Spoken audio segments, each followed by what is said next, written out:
most likely realized that last week we talked about the power of empty spaces, and what we talked about was the Besser block, and I used the example of the Besser block. It was developed firstly as a block of concrete with no holes in it. And they found it very difficult to deal with, and it was heavy, and it cost a lot, etc. And then Jesse Besser came along and designed a machine that make the same type of brick, so to speak, but with holes in it. And found out that it's the same strength, if not stronger. It uses a third of the concrete or the cement. And it's a lot cheaper and more easy to deal with. And I said it is important in our spiritual life to create empty spaces. Often we clutter our lives with so many things that's not important, that is just heavy to carry around, and we really struggle to be effective as disciples of Christ. So we need to create those empty spaces to make us more agile, to remove those things that is not supposed to be there. That's just adding some weight. You know that story about the sculpture, don't you? You don't know, because I haven't told you yet this, but this guy was busy working on this big rock and just sort of chipping away on things, and someone walked past and said, "Oh, what are you doing?" He said, "No, I'm just creating a horse, making a horse out of this stone." And he said, "But that's impossible, or how do you do that?" He said, "Oh, it's actually very simple. I just chip away everything that's not a horse." So, in many ways, that's what we said last week, is this power of empty spaces, power of being creating space for God in our lives. Now, that is the wrong PowerPoint, by the way. That was last week's PowerPoint. So just for those who weren't here, that's what the PowerPoint looked like. So I think I downloaded it. Go to downloads, Ruben, and you can pop it up there. If not, it's not a disaster. So this morning, I want to actually continue on with this idea of empty spaces. It's one thing to create space in your life, to remove all the clutter, but it's another thing to actually fill those spaces with the presence and with the presence of God in your life. So it's easy to say, okay, I'm going to simplify things, and we get sometimes these movements in the world where everything is just so, simplified. Oh, I like that one. That's the right one. Yeah. But we fill it with other useless stuff sometimes, or we just become useless in not filling it with anything. So this morning, I really want us to focus on what it would look like for us to, once we've created space in our lives, for God to dwell in that space. Okay, and this is critical for us as disciples or followers of Jesus. Maybe you are just dipping your toes into faith. Maybe you go like, I don't actually know about this stuff. But this is essential, to step away from things in our lives and go like, what does it look like? Let's take away everything that's not a horse, and let's fill it with God in our lives. So, friends, we're going to look at a passage here from 1 Kings. Let's see if I've got anything up there scripture-wise. There we go. So I'm going to read this for us. Again, some of you might have be familiar with this passage, and if so, let's see if there's something that jumps out at you when it comes to this passage. If we can mute all the instruments, Ruben, that'll be great. Thanks. It's just got a bit of a feedback here in the feedback. All right, let's read from 1 Kings 19. The Lord said, "Go out and stand on the mountain in the presence of the Lord, for the Lord is about to pass by." Then a great and powerful wind tore the mountains apart and shattered the rocks before the Lord. But the Lord was not in the wind. After the wind, there was an earthquake, but the Lord was not in the earthquake. After the earthquake came a fire, but the Lord was not in the fire. And after the fire came a gentle whisper. When Elijah heard it, he pulled his cloak over his face and went out and stood at the mouth of the cave. Then a voice said to him, "What are you doing here, Elijah?"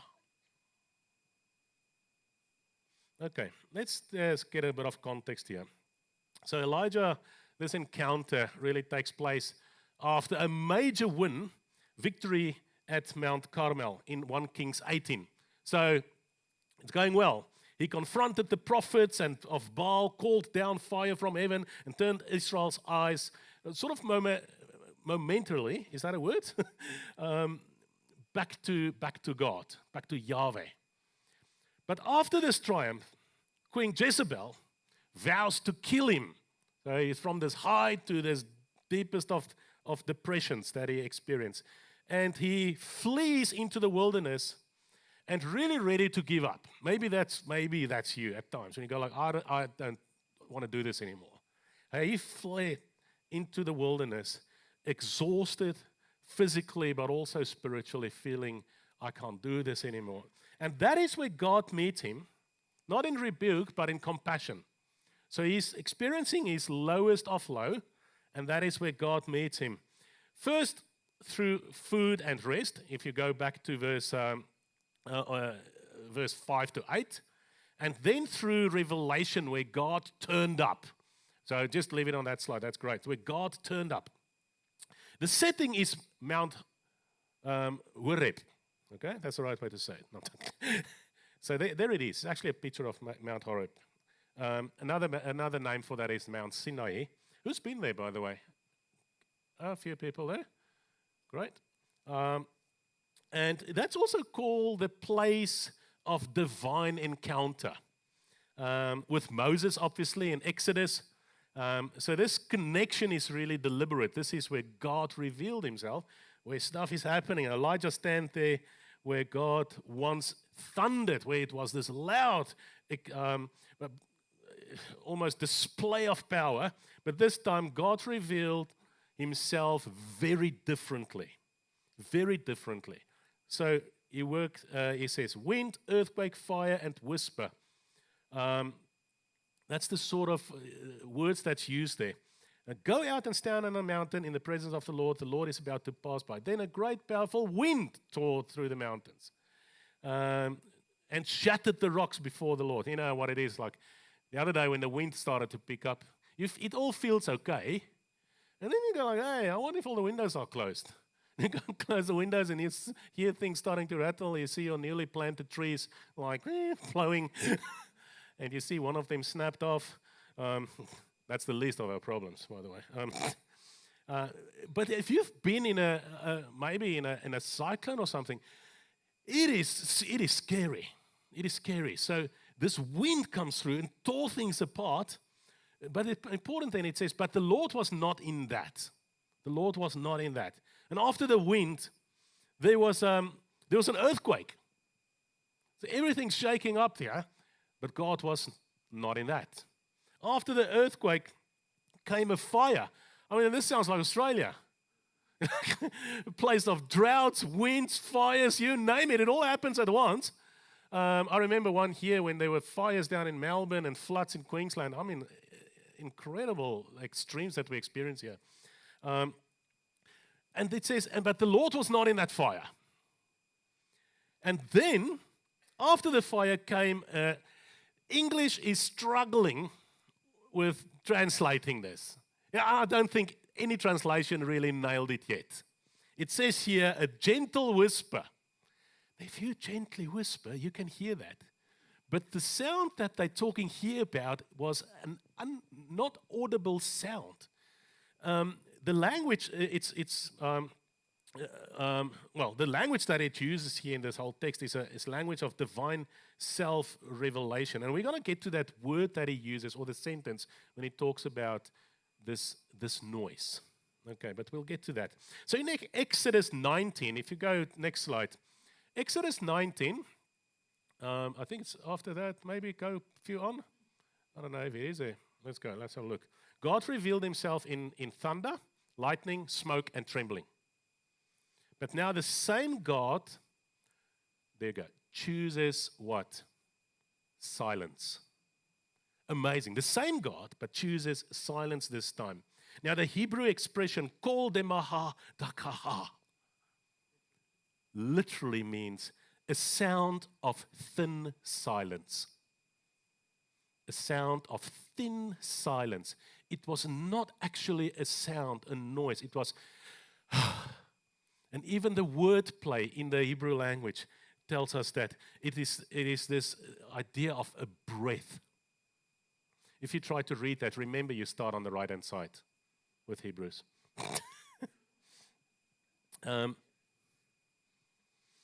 So it combines this sort of paradoxical idea of a voice that is nearly inaudible, a sound defined by quietness itself. And I wanted to stop on that for a second.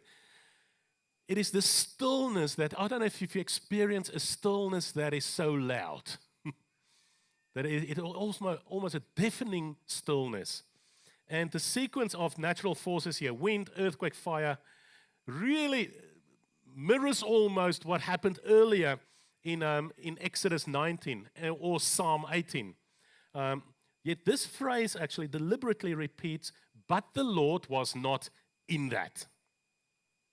Now, if you look at this theologically, or you look at this, what could this mean? Why? This is sort of a weird, it's not a normal type of sentence here. It's this sound that's not a sound. It's this presence that you can't really hear, but it is so loud. So the theological point here is really that God's essence is not confined to this outward display of might, always, not always. His true presence is not always through spectacle, but through intimacy. I really want you to think about that for a second. Now let's just stop there. If you think about your experience of God, I would assume that there was a time in your life, or they've maybe just had it, maybe just now, where you experienced God in some sort of way. I want you to just reflect for a moment on what that experience was like. Maybe sometimes I remember going on a choir tour to Europe, where the choir used to sing in these big cathedrals. And Angelique and I, young students, remember going to one of these cathedrals, and we just sat there at the back. There's nothing happening before any sound, any noise. And it was as if we experienced God's presence in a new way. Just in the silence, in the absolute silence. Maybe your experience is quite different. Maybe you've experienced God in an extreme, like might and spectacle. God reveals himself that way too, with healing, with revelation, with new life. In this passage here, we see something different, and it links up with last week, where I say it's important to create space, but it's important to fill that space, not with emptiness, but with the presence of this holy God. I think the moment we're starting to understand who God is, I'm going to say that again. I think the moment we start to understand who God is, we will say very little.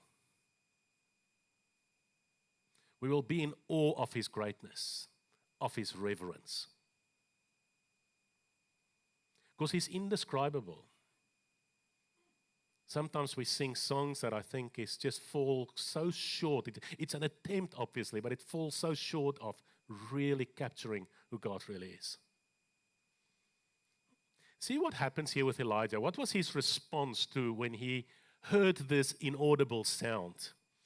He says, when Elijah heard it, he pulled his cloak over his face and went out and stood at the mouth of the cave.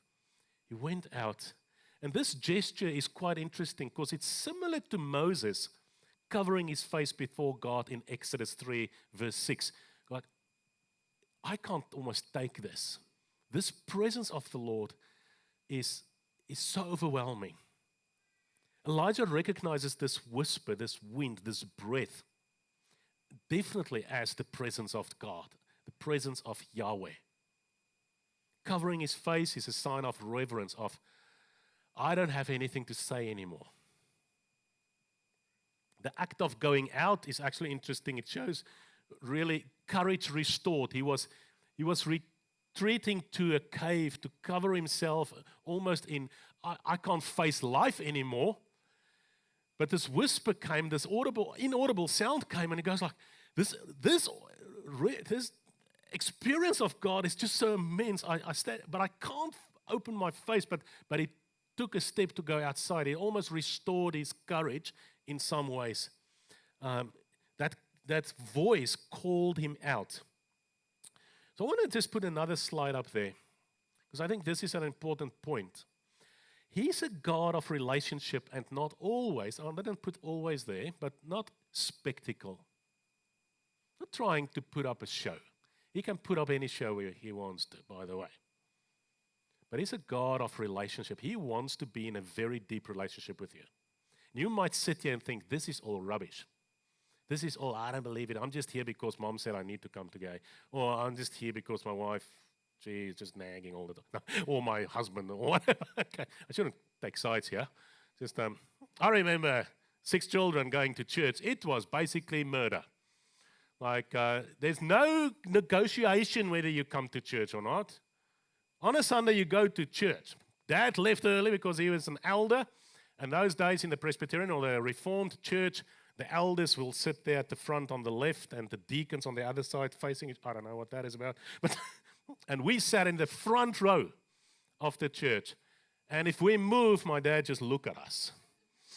And we tremble in fear. Now, a great guy, but no nonsense. We're there. But if we walked up to the church like ducks in a row, and we basically killed each other before we walked all holy into that building. Like nothing is wrong. I see that sometimes. You can see people in our church back in South Africa, there's big windows at the back, and you can see people park, and often you will start the service and you'll see cars park. They don't know that you can see them as a minister because you're facing that way. And you can see this thing, like door slam, kids come out of the and they walk inside, morning, morning, and you think like, wow, why can't we all just display that? Because that's life, that's real, that's who we are, isn't it? God, you might sit here and think, I don't know what I think about God. I don't know where I'm sitting with God. I don't know this old Jesus. I don't know what to believe. I don't know what it means, etc. Maybe you're one of those. I want to encourage you this morning and say, God longs for a deep relationship with you. He longs for a deep, intimate relationship with you. He's a God of relationship.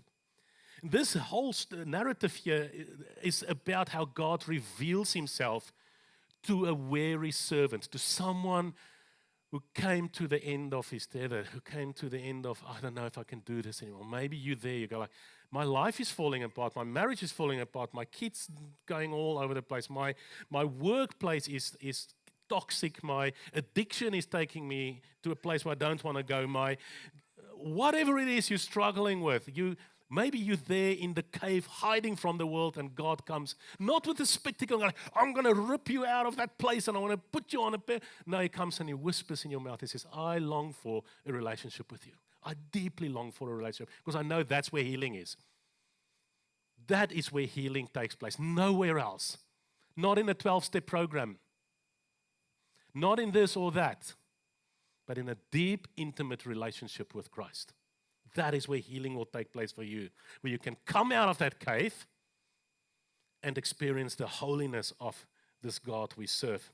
So when human strength is spent, divine gentleness speaks. In the 12-step program, to go back there, we often talk about this place of rock bottom, this place of surrendering, of saying, I can't do this anymore. I think that is where God often wants us to go like, I don't want you to try and fix things anymore. I can fix it. I want you to give up on trying fixing things. Now, John Piper says, don't worry about her. She's lovely. So seriously, she can come up here as well. John Piper says, in his reflection on how Christians wait on God's voice, reminds us that our hearts often thirst not for the loud thunder of God, but for the quiet reaffirmation, I am with you. I'm going to say that again. John Piper, which it's worthwhile reading his stuff, says that we often linger and thirst not for that wild display or loud thunder of God, but for the quiet reaffirmation, I am with you. Now, that does not mean like he's happy with your sin in your life, by the way. Like, I'm with you, and we're going to start dealing with these things one at a time. There's some cross-references about this passage. If you look at or this idea of being still, Psalm 46 verse 10 says, be still and know that I am God. So Psalm 46 verse 10, if you get to that place where you want to run into a cave, you go like, be still, Marius, and know that I am God. God calls us to really loosen our grip and to surrender. Exodus 14 verse 13 says the same thing, or similar. When Israel was trapped between Pharaoh and the Red Sea. I can't say Pharaoh. How do you say that? Because I know it as Pharaoh. Isn't that a nicer way? Pharaoh. Hey, g'day, mate, Pharaoh. It sounds like Australian, Pharaoh. Sorry, just thought, yeah. So it's actually Pharaoh. Okay, can we try that now? Where were I? Sorry, I'll just scroll down. So, so when Israel was trapped between Pharaoh and the Red Sea, Moses said, the Lord will fight for you. You need only to be still. Stop fighting. Stop trying to work things out yourself. Habakkuk 2 verse 20 says this, the Lord is in his holy temple. Let the earth keep silence before him. Now it's important. Silence is not absence, but awe. It acknowledges that human words are really not sufficient even to understand the divine. Mark 1 verse 35, to jump to the New Testament. Jesus withdrew to a quiet place to pray. Luke 10 verse 39, Mary sat at Jesus' feet listening. Martha was distracted by so much serving. She was just running around like a, all right? In other words, it's sometimes that personality as well, isn't it? But the whisper calls us to prioritize presence over performance. The presence of God. Okay, I want to give us a few little practical tips here. What does it look like, Marius? Let's go to the next slide there. I think I've got, yeah, there we go. So, okay. You don't want to be this concrete block without holes in it and empty spaces in it and wasted weight and heaviness. You want to create space in this block so it's movable, it's actually worthwhile, it's actually useful in the world. But you don't want to leave it empty, you want to fill it with the presence of God. How are we going to do that? I think the first thing is to create physical stillness. The toughest thing for me in life, I admit that, is to just shh. Because I always think when someone talks, not always, but often, oh, that was funny. And then my brain goes into directions of, oh, I've heard a joke about that. And I get distracted and I need to tell someone the joke.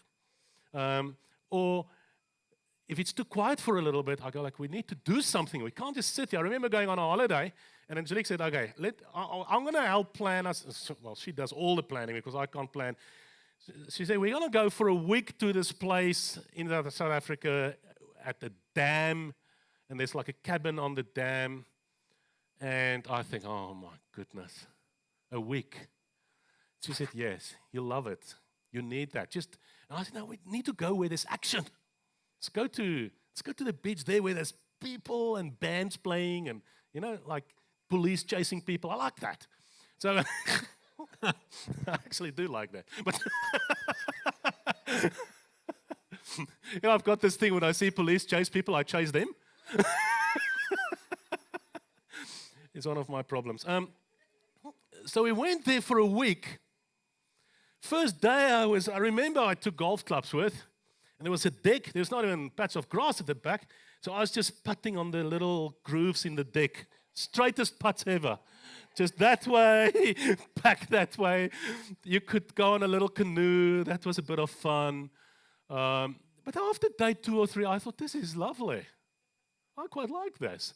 And it took me quite a few days to actually physically just switch off and be in the presence of stillness.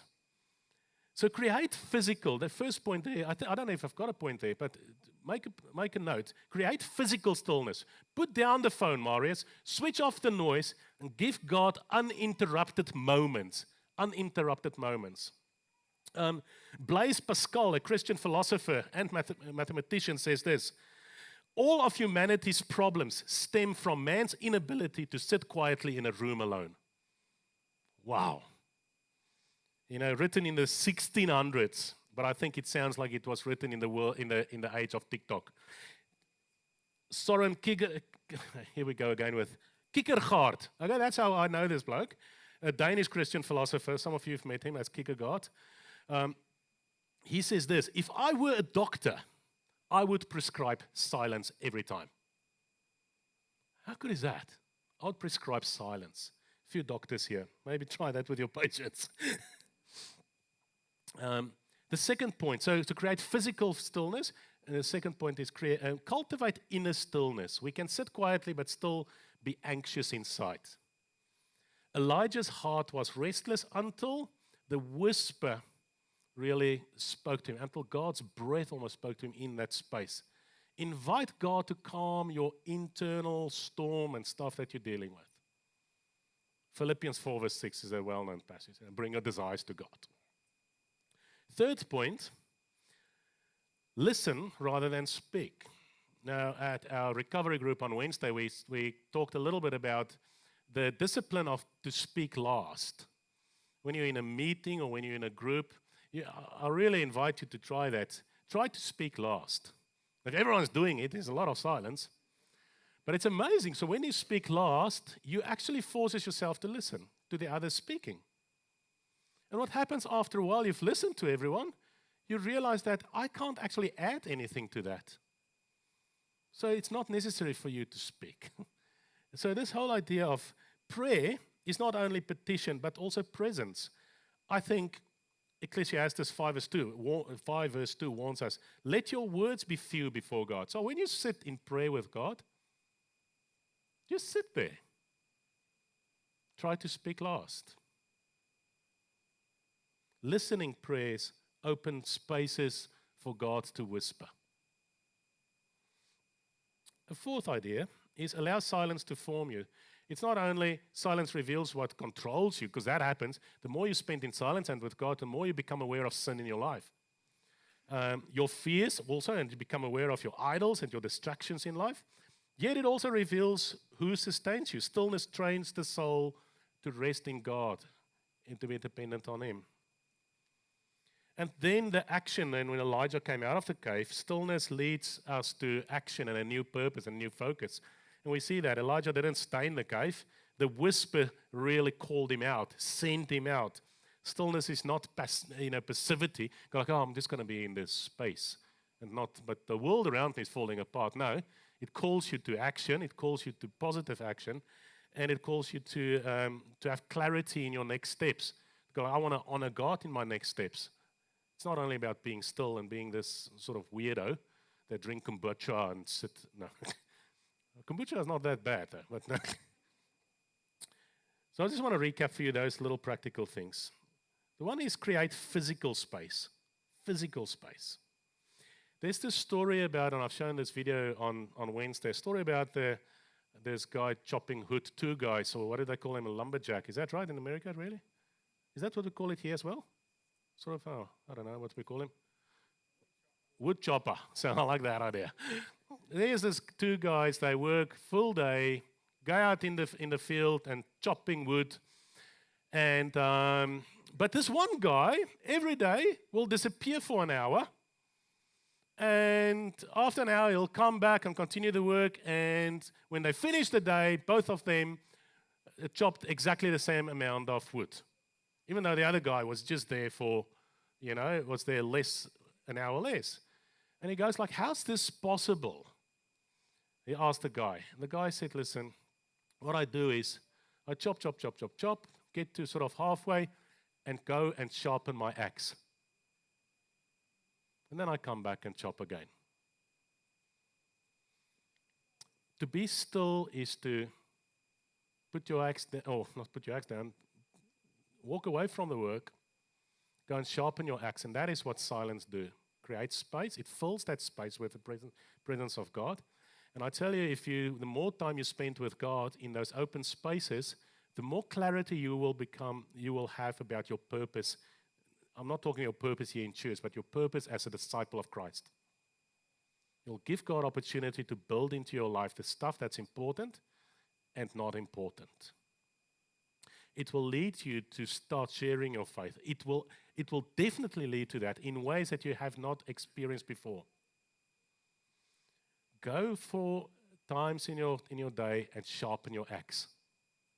But that's stay in the cave, come out, because God calls you out in this community. Is that? I think that is maybe a good point to say amen for. So I want us to be still for a moment. I want you to remember that stillness is not the absence of God. It is often the stage for His most personal work in you. Let's be still. Let's pray.